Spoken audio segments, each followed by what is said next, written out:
And here's the reason why. Winky had Ron Dugans, Lavernius Coles, Peter Ward, Snoop Menace, Anquan Bolden at one. Because he was there on '99. He was a freshman. I'm trying. I know I'm missing. Truce Bell was there. I believe that's 6.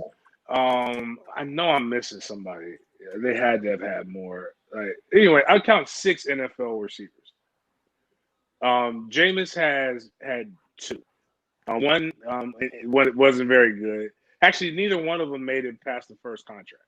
So that's the reason why I'll give Jameis that. Yes, we know about them and we talk about those guys. Mm-hmm. Hopefully, our kids will remember them very well and very fondly when they come back. But they just weren't really, really good outside of their college days, which is okay. I mean, I can attest to that. That's me as well. I say the best team, though, was the 99 team, and here's the reason why. The reason why is because they went wired. The first team, maybe the only team. No, Alabama wasn't ranked number 1 when they started the season, where the Clemson should have been, I believe. But either way, regardless, they were the first team to be ranked number 1 in the beginning of the season and never lose that number 1 ranking. They went wire, ranked number 1.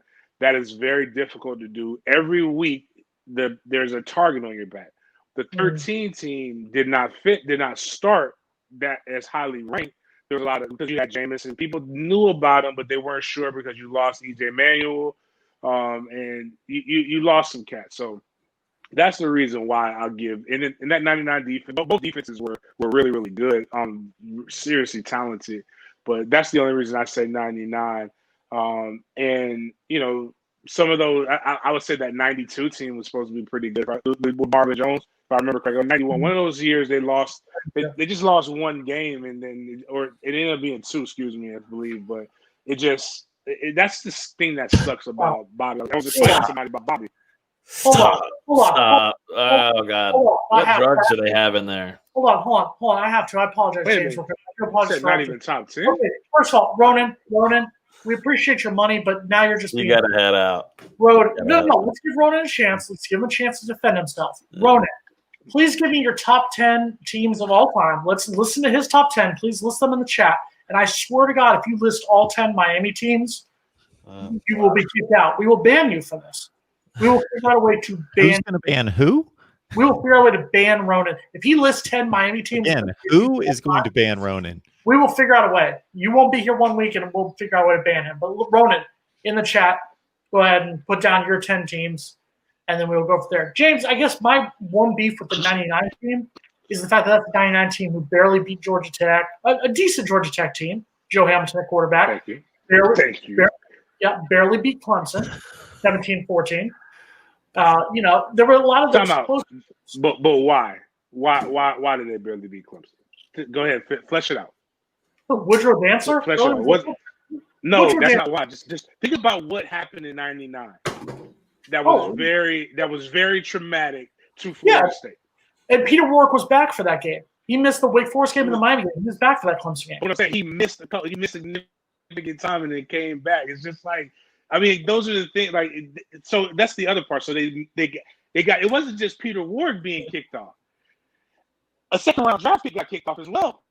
Lavernius Coles, you lost firepower, and you still went through everything. That's the key. Now, 2013 did have to face some controversy, but that was some controversy that was dug up by Bud. But if Bud wouldn't have gone and searched the damn police records and seen that Jameis possibly or somebody leaked something to him, I'm not criticizing him. That was a great, it was good. He rode his way up to that.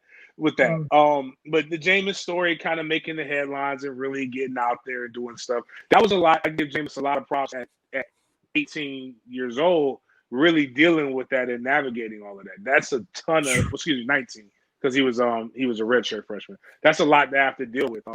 And one thing I always tell people, and this is, I know you're going to troll no matter what, but trust and believe. I know that prosecutor. If that prosecutor can get you on anything, he ain't dropping the case. Mm-hmm. Travis Johnson, a teammate of mine, got put in a similar situation with the female shot putter. I won't Charity, Charity's name, because the thing is, the crappy part is that they won't list the victim, but they'll list the guy even when they're exonerated. But she was 220, not fat at all, just jacked. She was a thrower, lifted more than me at that point in my life. And Travis was coming off of a major shoulder surgery. So, and she said that he pinned her down and did things. But the thing is, if anybody's ever had a major shoulder surgery, all you got to do is tap that shoulder. And I've had one. Tap that shoulder, we're down crying. Doesn't matter what. And then on top of that, you're an all ACC shot put thrower. You're not like some dainty person. So, regardless of whatever, that happened. That guy took it all the way to trial. Travis missed an entire spring, missed all these things. I remember when he got when they not dropped the charges, when he got found not guilty. Odell ran out of the meeting room and she screamed yes, and everybody's like, "What the hell is going on?" And then Trap came back and obviously had a really, really good year that year. So I mean, that's just that's the reason why. I mean, those are the thing is you got two teams that you can't consider top 10 for nothing else because they've done something that no matter how good teams are, is very rare. You went undefeated in college football, so no matter what you say. Logan, before we get to your prediction, has Ronan named his 10 teams yet or not? No, I don't think he'll be doing that. I think he's just on troll. Toss the top. Okay, Logan, who is your teams? I'm the number one person here, the youngest. I don't have a lot of credibility and all that kind of stuff. I only got to see one of them. I was alive for one of them, or for two of them, but one I got to see actually in person. I was only 2 years old when the '99 one happened, but I was very close inside. That's when me and Trey were our closest, Jimbo's son, and I was able to be interactive inside and see what was really going on. And just that 2013 team was nuts. It's anybody saying that they're not even an argument for a top 5 team, I think is silliness. I mean, even you look at what LSU did in 2019. Was most certainly impressive and, beating these good teams here and there. But Florida State, whenever they faced anybody, I mean, they absolutely annihilated them. It wasn't really even close. And I think just the mental game that Florida State and Jimbo set on them then was something that I don't know if we'll ever see that again. You got to hope for it, but I don't think might not ever see it again. Talking to being so close with Carlos and having him on our pod, man. I mean, those cats were ready to go face NFL teams. That's just how it was. They had true leaders. Timmy Jernigan. I mean, just absolutely, just not even fair. Kelvin Benjamin was in his bag that year. We could just talk about all the talent they had. It just wasn't even close in a lot of ways. Quarterback wise, once again. I got to see him in person, didn't get to see the others, but got to be Jameis. I think, like Jason or James said, the biggest part going through all that he had to go through in that season and still annihilate teams like it was nothing. And then you see him perform whenever he actually had to go through adversity, and he does that across the country on national television for Florida State to win their 3rd national championship on a beautiful drive down the field like that and work it like a piece of art. Most certainly, I think, is national champion caliber the best. So let's recap. In 2013, we also had a great defense, top 5 defense in the country, a 3-headed monster running back once Carlos Williams came over and played running back. But it was all Jameis, right? It wasn't all Jameis. Rashad Green. I'm sorry, Rashad Green did none of the work. Kelvin Benjamin did none of the work. Oh no, they did. They had phenomenal work. I'm just saying though, what Jameis went through at that young age too. I mean, I think he could have started. He could have most certainly started. Here's the thing about Jameis. Jameis's first game, a ball that he threw did not hit the ground. He threw 20 completions, and it was the receiver's fault. One on your boy Rashad. One on your boy Rashad. They couldn't just get it. Like there's never been that doesn't happen. Let's just even on the road, old heads who played at Pitt with a guy right now who may be considered, when it's all said and done, the best D tackle to ever play, with Aaron Donald breathing down his neck at 18, I think. No, 19, because he turned 20 because he drank the soda pop at the Heisman presentation. But those are just the things that it's tough when, especially at Florida State, it's tough when you say who's the best. Because I argue with people all the time. I like Deion Sanders. Well, I like Deion Sanders as a player.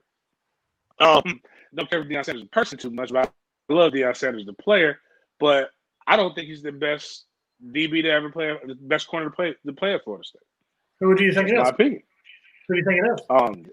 Yeah, not just said it. Not just T-Buck. Statistically, in every aspect, he is better than him. Just saying, and he had to follow him up. I don't disagree with you. I think he's probably better than. Those are just the only things. Those are the. But a lot of people love Deion. Mm-hmm. What is Sorry, I was just going to say before we get off too. We said there's 2 spots left in the transfer. One more note on the 10 greatest football teams of all time, or where Florida State places. ESPN 150 greatest teams, 150 years. They've got the 1999 Florida State team at number 12, and they have the 2013 Florida State team. The 2013 Florida State team, I'm at 23.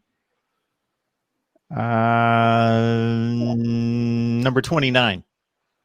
Bleacher Report released the top 10 of all time, and they don't have Florida State from 2013 in their top 10. Because their argument's going to be that we played a weaker ACC. We played a ranked Maryland, a ranked Miami, which was a top 10 game, a ranked Clemson, which was a top 5 game. Sure, it was a bad schedule. There's no question it was a pretty weak schedule. The only comment that I will make, and I'm not going to go through those rankings in terms of either legitimizing them or not, because anytime I rank something, I do a thorough job, or at least attempt to. So I'm not going to just go crazy and say it's good. It's not. It was by a lot of measurements, as Jason has pointed out recently, the most dominant team in the history of college football by a lot of measurements that I think are legit. The only thing I'll say is, and this is by no fault of Florida State, they played for a conference championship game opponent, a fairly weak opponent in Duke, and their national championship game opponent, I don't think was weak, but it wasn't one of the stronger ones you will see, as Auburn needed a miracle to beat Georgia and Alabama that year. I'll say this real quick.